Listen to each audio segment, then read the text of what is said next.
છોટાઉદેપુર જિલ્લા કલેક્ટર ગાર્ગી જૈન દ્વારા આગામી સમયમાં યોજાનાર હોળી ધૂળેટીના તહેવારને લઈને જિલ્લામાં સુલેહ શાંતિનો ભંગ ન થાય તેને લઈને જાહેરનામું બહાર પાડવામાં આવ્યું છે.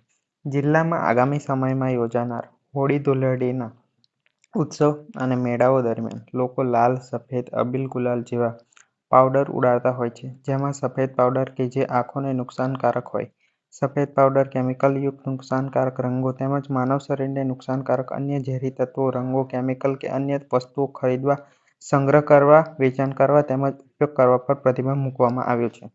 અવાજનું પ્રદૂષણ કરતા વાદ્ય, ભભૂ, પ્લાસ્ટિકના વેપોડા, સીટી વગેરે જેનો અવાજ માનવ શરીર માટે ખૂબ જ નુકસાનકારક હોય છે અને જેના કારણે અવાજનું પ્રદૂષણ થાય છે.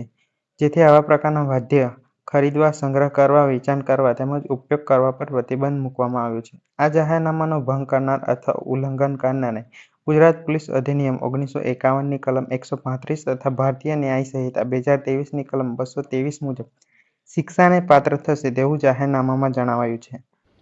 છોટાઉદેપુર જિલ્લાના તમામ સમાચાર માટે આપનું છોટાઉદેપુર યુટ્યુબ ચેનલને સબસ્ક્રાઇબ કરી બેલ આઇકન દબાવશો.